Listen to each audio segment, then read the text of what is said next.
Shalom, selamat pagi. Yang satu ringgit itu adalah kotak itu. Yang beli punya itu memang mungkin lebih daripada satu ringgit. Oke, terima kasih karena informasi daripada beliau yang akan mengadakan retreat mereka.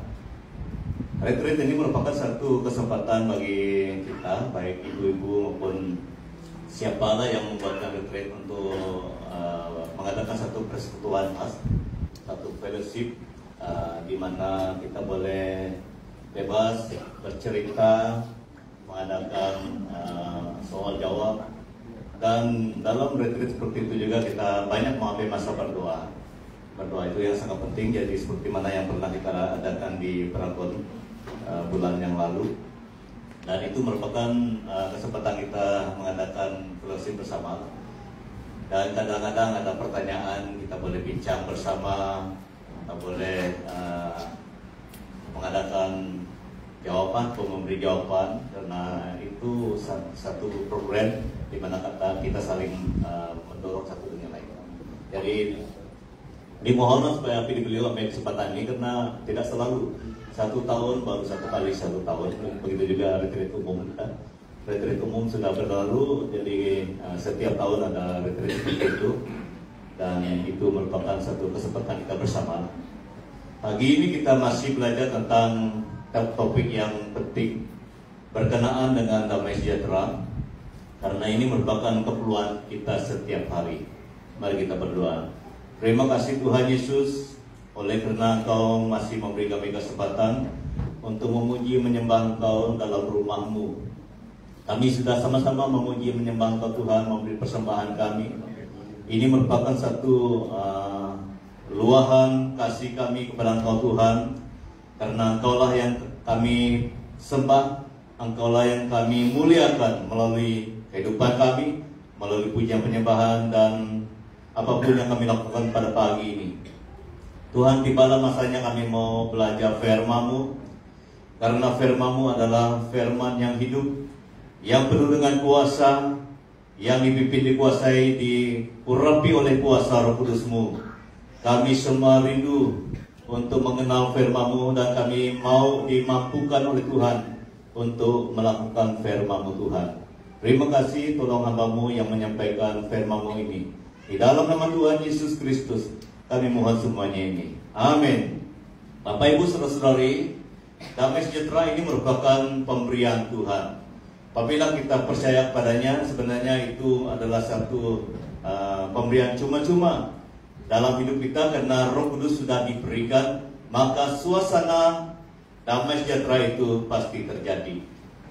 Jadi kita belajar satu teks firman Tuhan pada pagi ini, yang daripada Roma 5:1-5. Walaupun damai sejahtera itu diberi, tetapi kita perlu menggunakan damai itu dengan hikmat dan kekuatan Tuhan. Roma 5:1-5. Sebab itu kita yang dibenarkan karena iman kita, kita hidup dalam damai sejahtera Allah oleh karena Tuhan kita Yesus Kristus. Oleh Dia kita juga beroleh jalan masuk oleh iman kepada kasih karunia. Di dalam kasih karunia ini kita berdiri dan kita bermegah dalam pengharapan akan menerima kemuliaan Allah. 3. Dan bukan hanya itu saja, kita malah bermegah juga dalam kesengsaraan kita, karena kita tahu bahwa kesengsaraan itu menimbulkan ketekunan. 4. Di dalam ketekunan, dan ketekunan menimbulkan tahan uji, dan tahan uji menimbulkan pengharapan. 5. Dan pengharapan tidak mengecewakan, karena kasih Allah telah dicurahkan di dalam hati kita oleh Roh Kudus yang telah dikaruniakan kepada kita. Puji Tuhan. Seperti mana yang saya katakan tadi, damai sejahtera itu adalah pemberian Tuhan ataupun anugerah Tuhan kepada semua orang percaya. Dana surga te alam genapui, damai surga ada dalam hatiku. Jadi sebenarnya ini merupakan sesuatu yang sudah biasa terjadi dalam kehidupan kita orang percaya. Karena apabila kita percaya, Roh Kudus akan diberikan memeteraikan kita orang percaya. Tetapi Bapak Ibu Saudara-saudari, apa yang perlu kita jaga? Apa yang kita perlu lakukan supaya damai sejahtera itu senantiasa kita alami? Ini perlu ada respon daripada kita. Memang sudah diberikan, damai itu sudah diberikan, tetapi apa respon kita supaya itu senantiasa kita alami? Ini yang kita perlu belajar hari ini, supaya suasana itu perlu senantiasa. Karena damai sejahtera itu adalah tanda Tuhan menyertai kita, kuasa penghiburan daripada Tuhan. Ini yang kita perlu lakukan, yaitu ada prinsip kita, ada prinsip kita dalam damai sejahtera Tuhan.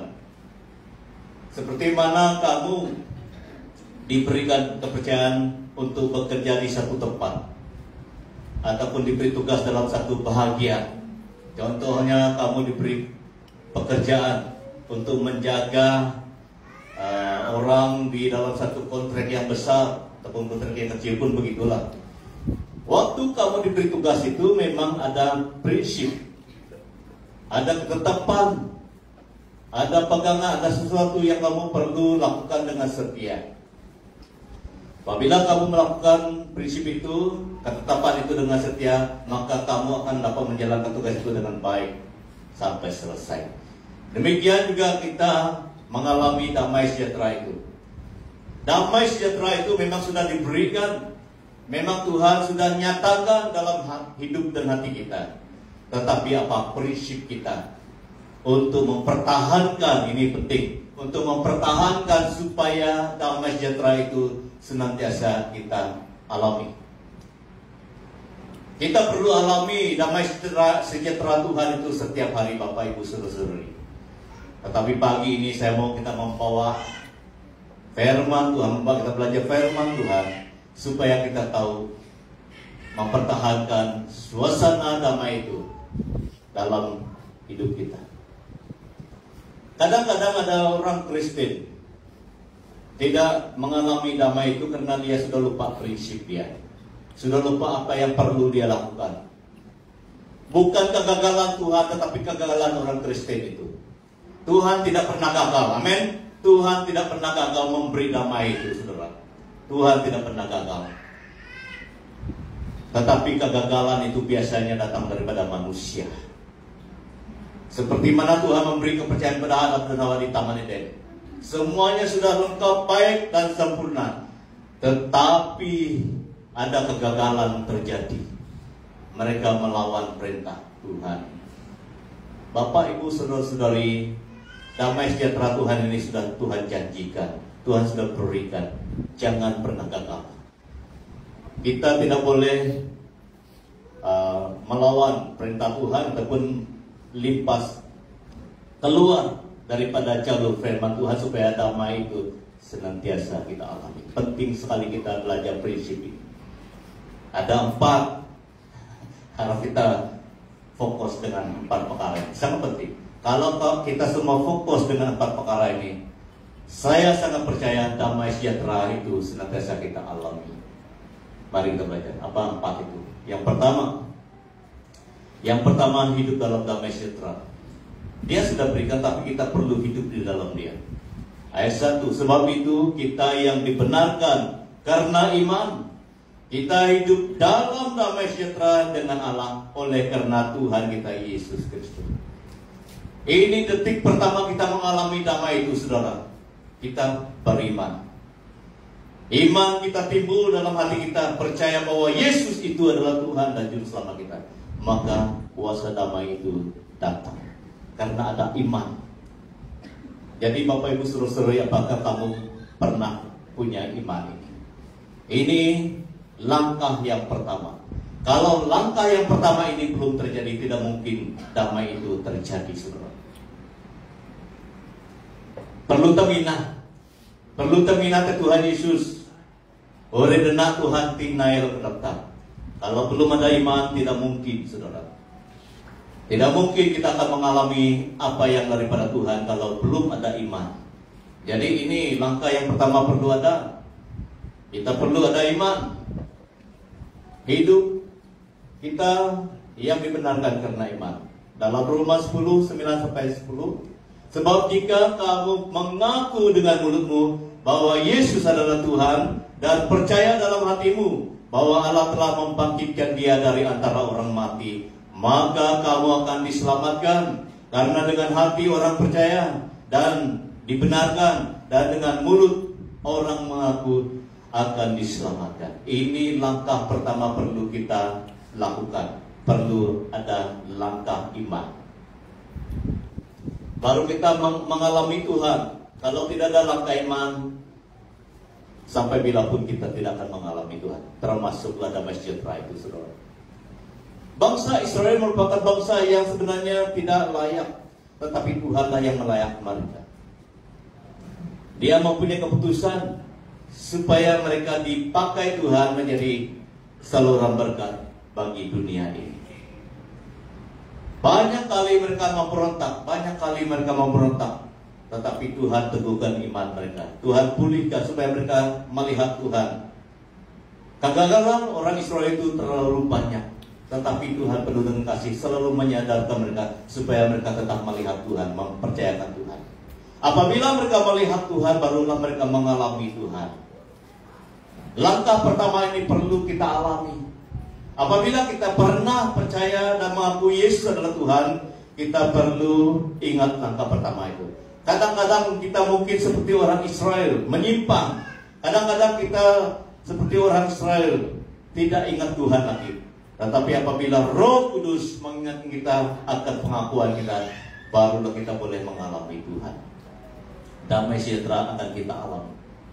Kalau kita melihat silsilah Tuhan Yesus, ada beberapa yang saya catat di sana, orang yang tidak layak sebenarnya. Tersenarai di sana nama Obed dari Rut. Rut adalah orang Moab, bukan orang umat pilihan. Tetapi kenapa Obed ditulis di sana dari Rut lagi? Obed dari Rut. Dan ditulis lagi Salomo dari istri Uria. Kita semua melihat dan pernah mendengar peristiwa bagaimana Daud mengambil istri Uria.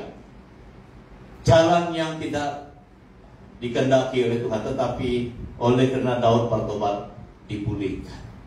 Disenaraikan dalam silsilah Tuhan sebagai satu bukti bahwa apapun yang pernah kita lalui, apapun yang pernah kita lakukan bertentangan dengan Tuhan, bertentangan dengan firman Tuhan, tetapi apabila ada di dalam hati kita percaya kepada Tuhan, kita diterima sebagai anaknya. Amin. Ini yang artinya yang saya sengaja tulis karena mengingatkan diri kita sendiri, diri saya dan diri kita semua. Kita semuanya tidak layak sebenarnya, termasuk saya tidak layak. Tetapi apabila timbul dalam hati kita beriman, percaya kepada Tuhan Yesus, maka kita tetap diangkat menjadi anak Tuhan dan akan mengalami Tuhan. Amin. Tetap mengalami Tuhan. Oleh itu jangan lihat ke belakang lagi, lihatlah ke depan. Apabila kita melihat Tuhan, senantiasa melihat Tuhan yang telah menyelamatkan kita, seperti Roma 10:9-10, barulah kita senantiasa mengalami damai, mengalami Tuhan itu, saudara. Jangan lupa langkah pertama ini. Kita yang dibenarkan karena iman, bukan karena kelayakan kita. Kalau kita ikut kelayakan, tidak ada satupun yang layak, termasuk saya, termasuk Presiden SMB, termasuk pendeta-pendeta dimanapun. Tidak ada yang layak, saudara. Semua kita tidak layak. Tetapi yang melayakkan kita adalah iman kita pada Tuhan Yesus. Amin. Iman kita pada Tuhan Yesus, itulah yang melayakkan kita semua. Kita harus pegang itu. Kita harus setia kepada langkah pertama itu. Yang kedua, hidup dalam damai sejahtera dengan Allah. Ini adalah karena langkah pertama sudah terjadi, maka perdamaian antara kita dengan Tuhan Allah itu terjadi, saudara. Dan semuanya ini dari Allah yang dengan perantaraan Kristus telah mendamaikan kita semua dengan dirinya yang telah mempercayakan pelayanan perdamaian itu pada kami. Puji Tuhan.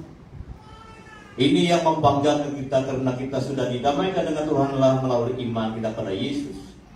Hanya melalui iman kita pada Yesus, itulah satu kelayakan yang kita sudah dapat, sehingga kita diperdamaikan.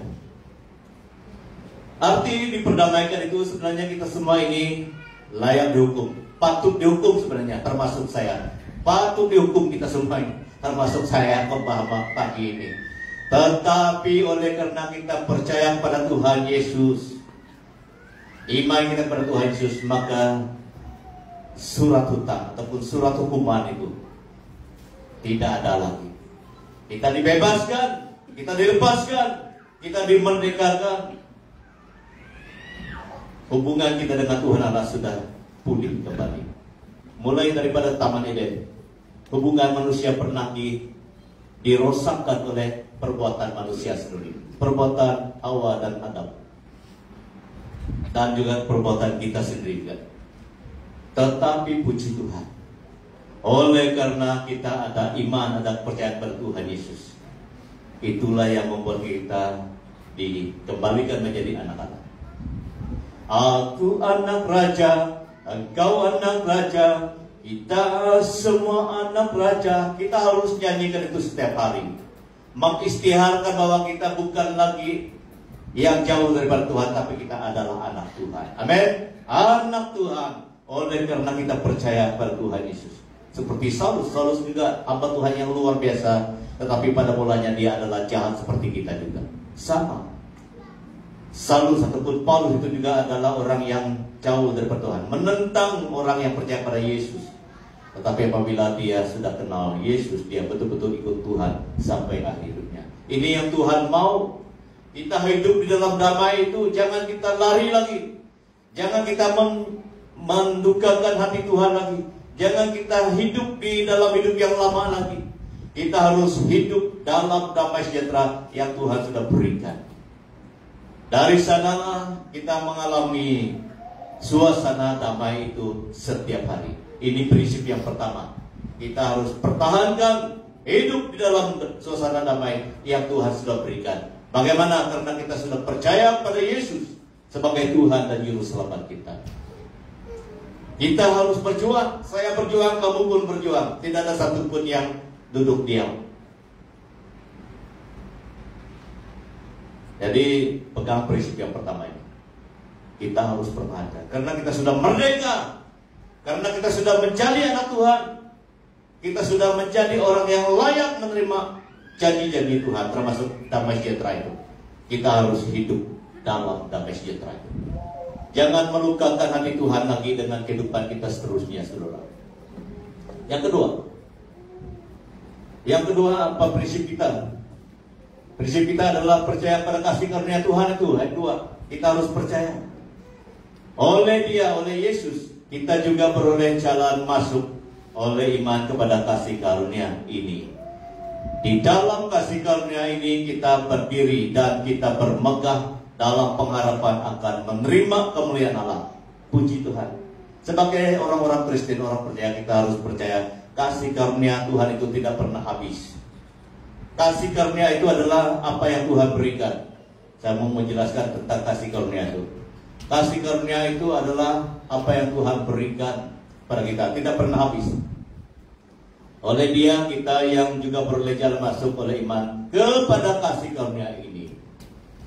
Ibrani 4 ayat 14 sampai 2 ayat. Ibrani 4 14 sampai dan 16, firman Tuhan berkata demikian. Karena kita sekarang mempunyai imam besar agung yang telah melintasi semua langit, yaitu Yesus anak Allah. Baiklah kita teguh berpegang pada pengakuan iman kita. Sebab itu, marilah kita dengan penuh keberanian menghampiri takhta kasih karunia yang kita, supaya kita menerima rahmat dan menemukan kasih karunia untuk mendapat pertolongan kita pada waktunya. Kasih karunia Tuhan itu tidak pernah habis. Hari ini ada, besok ada, selama kita hidup kasih karunia itu ada. Oleh itu kita harus percaya. Kita perlu nginah kata Tuhan ini. Amin. Kasih karunia ini hendak kata Tuhan. Minta. Apa yang Tuhan berikan kepada kita itu tidak pernah kurang, saudara. Jadi itu sebabnya kita selalu menyembah Tuhan. Ku sembah Kau, ya Allahku. Prinsip yang kedua yang perlu kita pegang adalah kita percaya pada apa yang Tuhan berikan, kasih karunia. Puji Tuhanlah karena kita punya nama gereja ini luar biasa, kasih karunia. Supaya kita ingat apa yang Tuhan berikan. Mulai daripada kita percaya sampai selama-lamanya kita ikut Tuhan, tidak ada yang kurang daripada Tuhan. Tuhan akan tetap beri kepada kita. Amin. Tuhan mampu beri, Tuhan akan selalu beri apa yang kita perlukan. Saya pernah pergi ke Korea 2013 bersama dengan tim pesta-pesta pergi ke sana. Kami hanya tanggung tambang dari Malaysia ke sana, itu pun setengah harga, dan kami berjalan di sana. Gereja semua tanggung. 12 hari ke 13 hari kami berjalan. Kami pernah pergi ke satu tempat kubur missionary. Missionary itu banyak missionary sebenarnya dibunuh di Korea. Dan di Korea juga ada sejarahnya 40 tahun mereka dijajah oleh Jepun.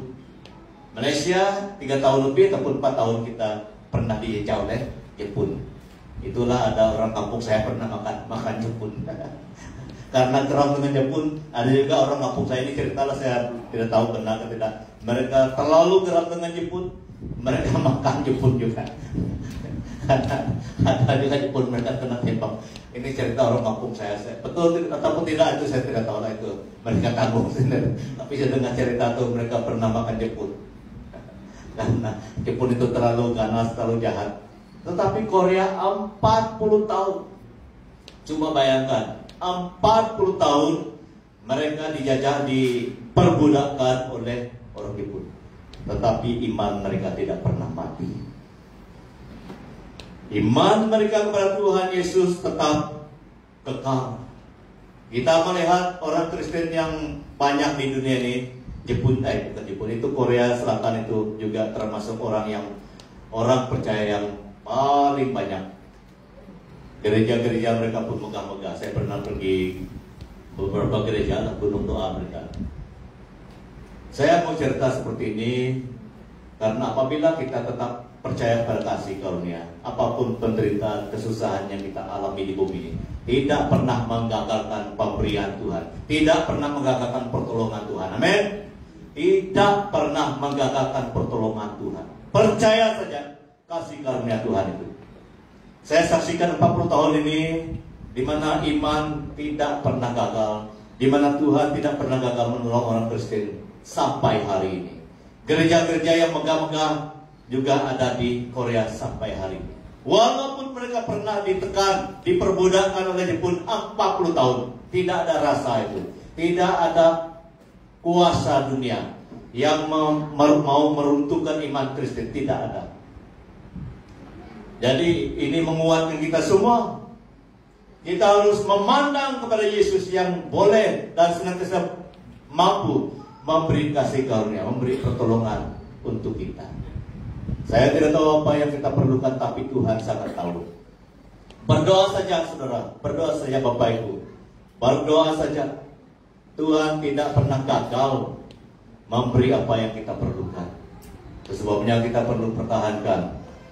Yang kedua, kenapa kita perlu percaya kepada kasih karunia itu?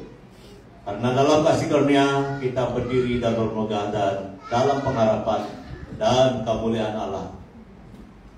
Jadi ini juga yang perlu kita lakukan. Walaupun kita percaya kepada kasih karunia itu, kita perlu juga hidup seperti Dia yang memberikan kasih karunia itu. Setiap orang yang menaruh pengharapan kepadanya, itu adalah Tuhan, menyucikan diri sama seperti Dia adalah suci. Kuduslah kamu sebab aku kudus, kata Tuhan. Jadi untuk mempertahankan kasih karunia terus berjalan dalam kehidupan kita, kita harus menyenangkan hati Tuhan. Menyenangkanmu, senangkanmu. Harus ada respon yang baik daripada kita. Tuhan memang memberi yang baik. Kita juga harus menyatakan kebaikan hati kita kepada Tuhan. Amin. Kita harus juga menjaga hati Tuhan kita yang selalu memberi pertolongan untuk kita. Karena kita tahu Tuhan memberi yang baik, kita juga harus mempersembahkan hidup yang baik di hadapan Tuhan. Walaupun manusia tidak tahu, tapi kita harus tahu bahwa Tuhan mengenal usaha kita mempertahankan hidup kita yang kudus, yang suci di hadapan Tuhan. Seperti mana Yosua dan Kaleb. bersama dengan 10 lagi orang pengintai pergi ke tanah Kanaan. Balik mereka, jawaban tidak sama. 10 orang katakan tidak mungkin kita pergi ke sana. Tetapi Yosua dan Kaleb tetap menjaga kekudusan mereka di depan Tuhan. Tetap percaya Tuhan boleh membawa mereka masuk ke tanah Kanaan. Ini yang kita perlu tiru. Apapun tantangan yang kita lihat di depan, tetapi kita percaya Tuhan boleh membawa kita maju seperti Yosua dan Kaleb. 10 orang itu katakan tidak mungkin kita masuk tanah Kanaan. Orang di sana kuat dan tembok mereka tegak. Kata 10 orang, tetapi Yosua dan Kaleb mempunyai iman yang luar biasa, tetap kepada Tuhan Allah kita. Ini yang perlu kita perjuangkan. Kita perlu menjaga iman dan kasih kita kepada Tuhan. Apapun yang terjadi dalam kehidupan kita, karena Tuhan tidak pernah gagal memberikan bantuan, memberikan pertolongan. Kasih karunia itu tetap terjadi, asalkan kita menjaga image kita, menjaga iman kita, menjaga kasih kita di hadapan Tuhan. Stefanus juga sama. Stefanus, walaupun dia mengalami penderitaan yang luar biasa sampai dia mati, dia tetap memuliakan nama Tuhan. Saya melihat Tuhan, kata dia. Saya melihat Tuhan, dan dia berdoa pengampunan untuk orang yang membunuh dia. Ini bukan kehebatan Stefanus, tetapi kehebatan Tuhan yang menyertai Stefanus. Amin. Kita memang tidak hebat, saya pun tidak hebat, kamu pun tidak hebat, saudara. Tetapi kita akan menjadi hebat, kita akan menjadi kuat, kita akan menjadi dasar kalau Tuhan yang kita sembah itu tetap kita muliakan melalui hidup kita. Amin. Ini rahasia Stefanus. Stefanus itu manusia biasa seperti kita. Yosua dan Kaleb itu manusia biasa seperti kita, saudara. Mereka bukan dari surga. Yosua dan Kaleb dan Stefanus bukan orang dari surga, saudara. Mereka adalah manusia biasa di bumi ini seperti kita. Tetapi kekuatan mereka daripada Tuhan. Amin. Kekuatan kita juga harus daripada Tuhan Yesus Kristus. Maka kita tidak akan melukakan hati Tuhan. Kasih karunia itu tetap terjadi. Yang ketiga, bagaimana kita boleh menjaga prinsip kita dalam kasih karunia, dalam damai sejahtera Tuhan. Prinsip dalam damai sejahtera, menjaga quality kita dalam damai sejahtera Tuhan. Ini yang ketiga, bertahan dalam kesengsaraan. Kita memang tidak dapat, tetapi Tuhanlah yang memberi kita kemampuan. 3 dan 4. Dan bukan hanya itu saja, kita malah bermegah juga dalam kesengsaraan kita. Karena kita tahu bahwa kesengsaraan itu menimbulkan ketekunan. 4. Dan ketekunan menimbulkan tahan uji. Dan tahan uji menimbulkan pengharapan. Jadi kita perlu ikut proses inilah, melalui proses. Ini proses yang Tuhan mau kita lalui, bukan Paulus ciptakan. Ini Tuhan mau nyatakan melalui Paulus supaya kita melalui proses ini. Semua kita dari dulu Paulus mereka, rasul-rasul, orang-orang zaman mula-mula sampai hari ini, kita perlu melalui semuanya. Bertahan dalam kesengsaraan. Kita harus sebut dalam hati kita, saya harus bertahan dalam kesengsaraan. Karena kesengsaraan ini merangkumi banyak perkara, kesusahan, kesulitan, cabaran, dan juga pergumulan kita. Itu termasuklah kesengsaraan. Tetapi kita harus bertahan. Bukan bertahan dengan kekuatan kita sendiri, tetapi bertahan dengan kekuatan hikmat Tuhan. Amin. Bertahan dengan hikmat dan kekuatan Tuhan. Yang pertama, bermegah dalam kesengsaraan kita. Walaupun apapun yang kita hadapi, kita harus bertahan. Minggu ini saya minggu lalu saya ada masalah gigi geraham saya atas sebelah kiri. Tiba-tiba satu malam tidak dapat tidur.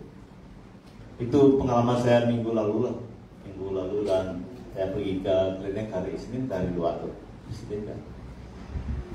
Tidur susah. Berdoa pun kata-kata pun salah karena sakit gigi. Tekada dan sembahyang bahwa Pak. Ini satu penderitaan juga, kesengsaraan.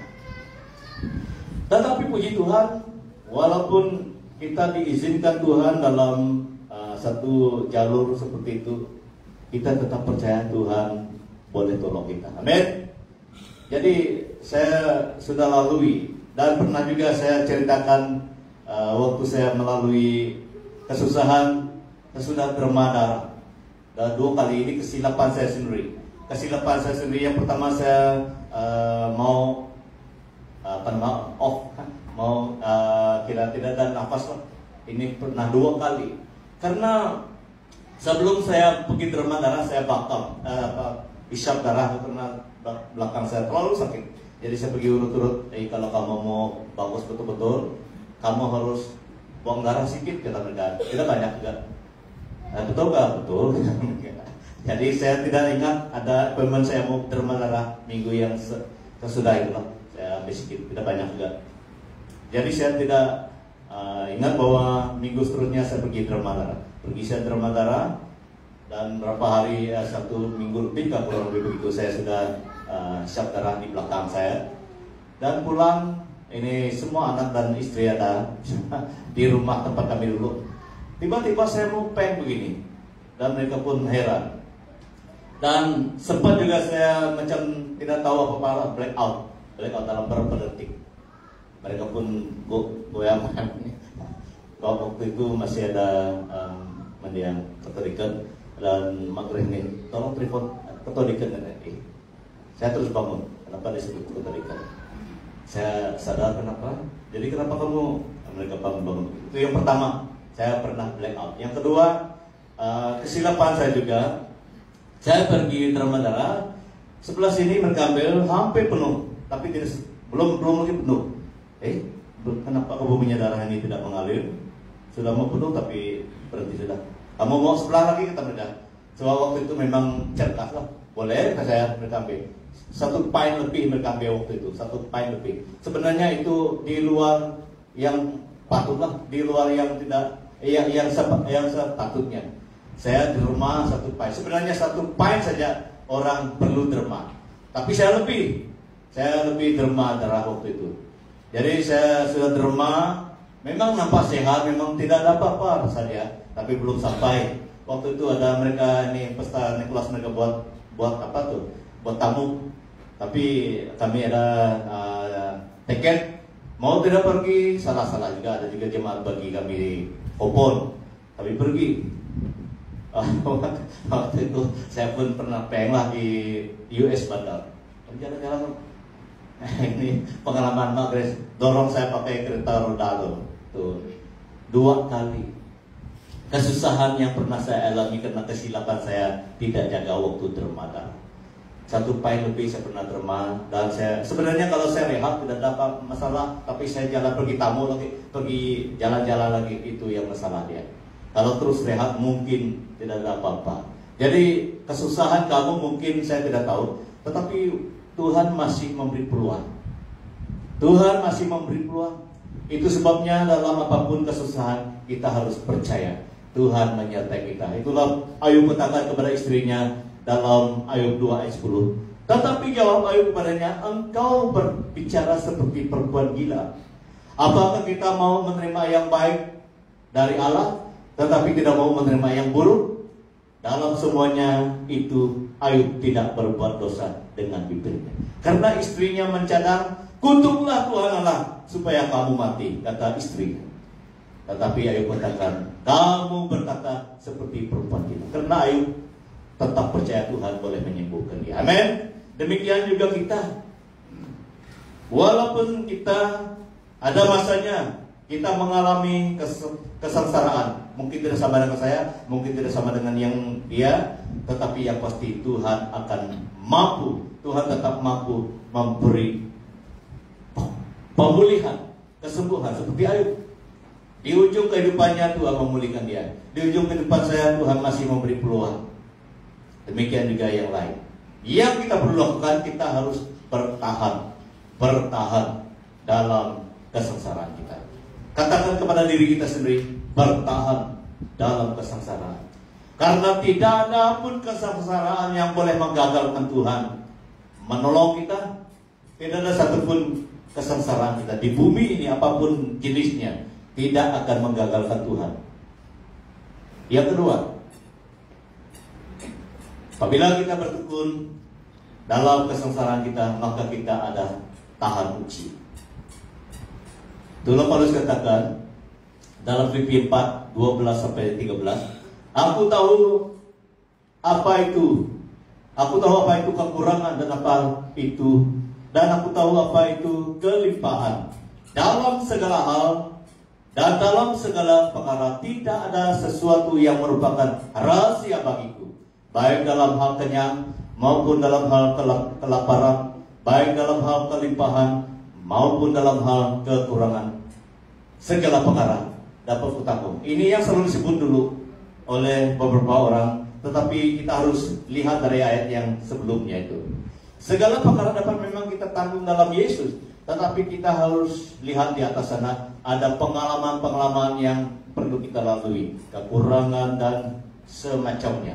Paulus katakan tidak ada yang merupakan asing bagiku atau rahasia bagiku, semuanya telah kulalui. Sama juga dengan kita. Apabila kita mau tahan uji, kita harus setia dalam kesengsaraan kita. Kita harus percaya Tuhan boleh menolong kita dalam kesengsaraan kita. Sehingga pengalaman-pengalaman yang pernah kita lalui itu menjadi kekuatan kita, sehingga akhirnya kita menjadi tahan uji. Amin. Kita tidak mungkin tahan uji kalau kita belum ada pengalaman saudara. Pengalaman menderita, pengalaman kelaparan, pengalaman yang mendewasakan kita. Kita punya orang di kampung dulu, ada pengalaman juga kelaparan dulu. Waktu saya dengar cerita Bapak dan juga orang tua dulu, memang ada masanya. Tidak semestinya kita punya ladang itu semua ada hasilnya. Kadang-kadang tidak ada hasil. Lihat ya, perintah ada kayak apa? Biusilah Tuhan menolong kita. Ada juga cara Tuhan menolong kita. Kita diberi hikmat untuk tanam ubi. Kita makan ubi saja. Jadi kalau kita ingat pengalaman orang tua kita dulu, memang banyak yang menyusahkan. Memang banyak yang tidak ada harapan. Tetapi Tuhan tidak pernah melupakan kita, orang-orang percaya. Amin. Dari pengalaman-pengalaman yang beginilah Tuhan mendewasakan kita. Jangan takut, bertahan saja dalam kesengsaraan. Yang keempat, yang terakhir pada hari ini. Dan pengharapan tidak mengecewakan, karena kasih Allah telah dicurahkan di dalam hati kita oleh Roh Kudus yang telah dikaruniakan kepada kita. Puji Tuhan. Dalam hanya kita setia menempuh apapun tantangan-tantangan kehidupan ini, kita percaya pengharapan daripada Tuhan itu tidak mengecewakan, tapi dia adalah pengharapan yang kekal. Yang kekal. Kenapa dia kekal? Kenapa dia pasti? Karena Tuhan kita setia. 2 Tesalonika 3 ayat 3. Tetapi Tuhan adalah setia. Ia akan menguatkan hatimu dan memelihara kamu terhadap yang jahat. Ia membuat kita percaya pengharapan daripada Tuhan itu adalah pengharapan yang kekal, karena Tuhan yang memberi pengharapan, yang menjanjikan pengharapan itu adalah Tuhan yang setia. Alam amhadau teh janjina, alam amhadau teh dahuna adalah tak setia. Tuhan tidak pernah lupa firman-Nya. Tuhan tidak pernah lupa janjinya. Tuhan tidak pernah lupa anaknya. Kita adalah anak Tuhan. Dia tidak lupa kita. Dia tidak lupa kita sebagai anaknya. Amin. Kita harus akui Tuhan tidak pernah lupa kita. Itu sebabnya kita percaya pengharapan daripada Tuhan itu kekal.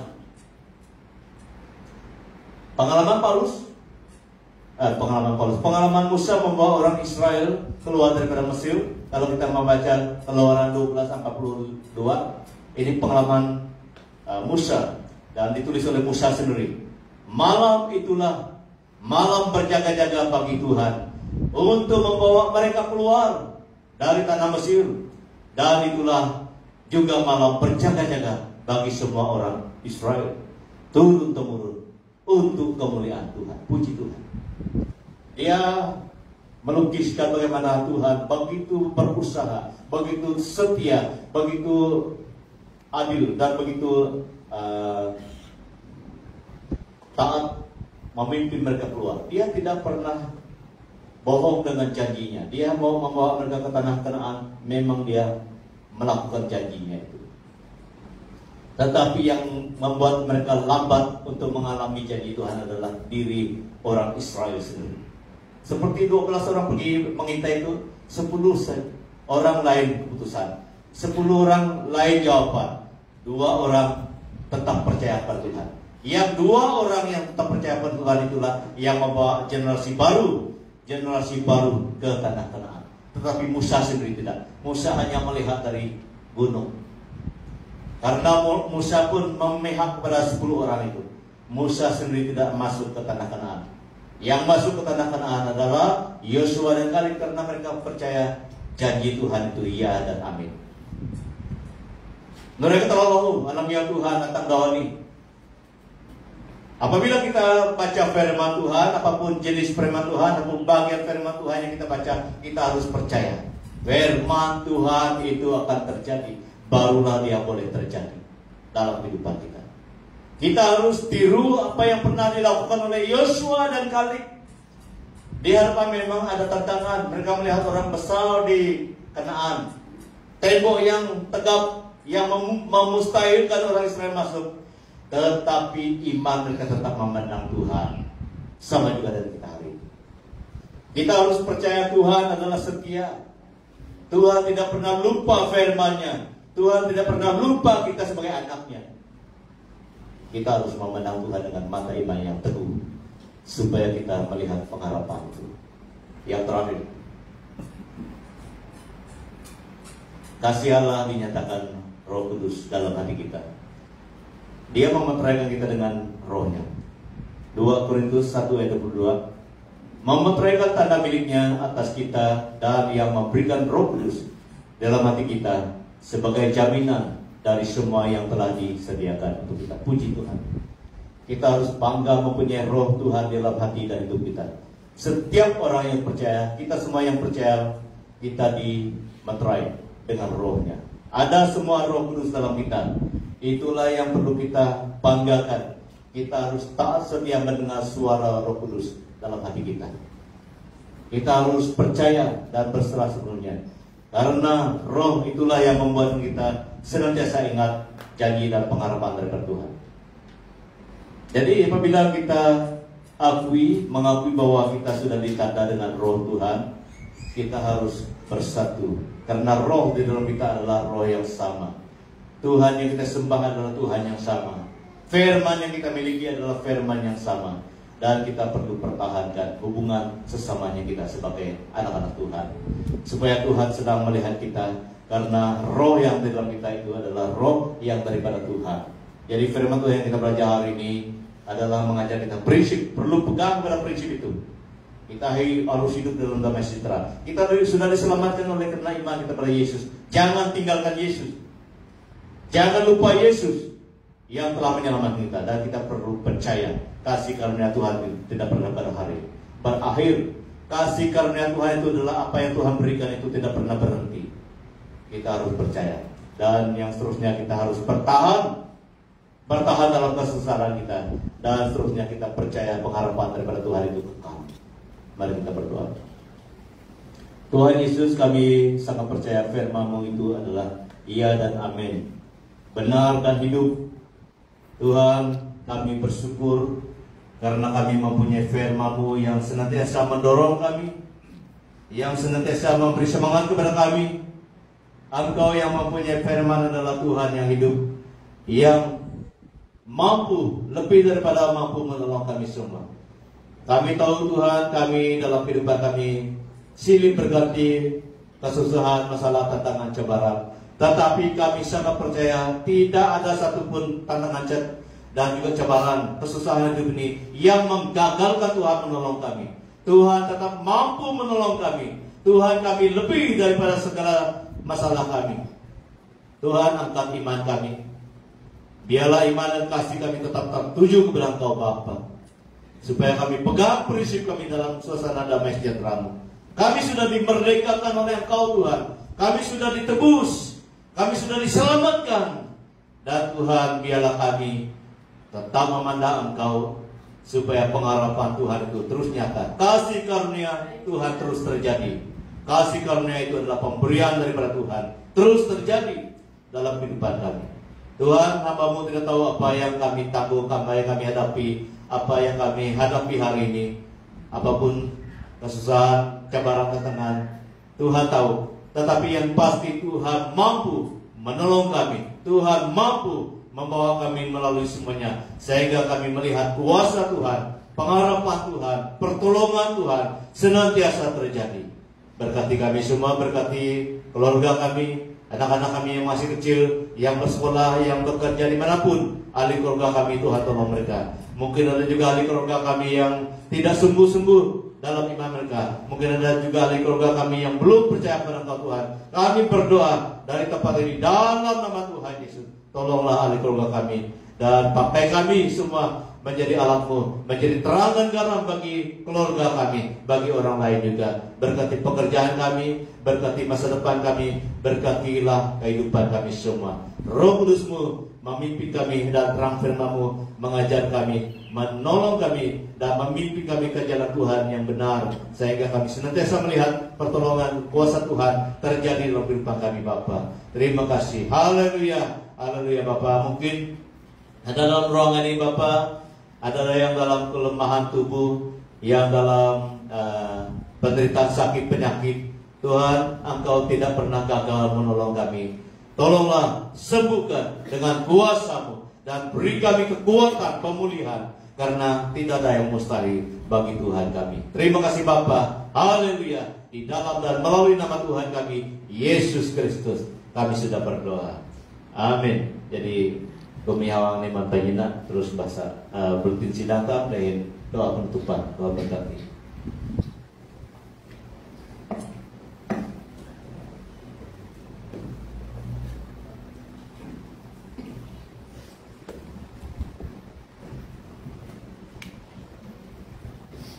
Ya, terima kasih atas pemberitaan serta firman Tuhan yang tidak disampaikan oleh hamba-Nya. Saya percaya kita semua sudah diberkati dengan firman Tuhan tadi, di mana tentang damai sejahtera.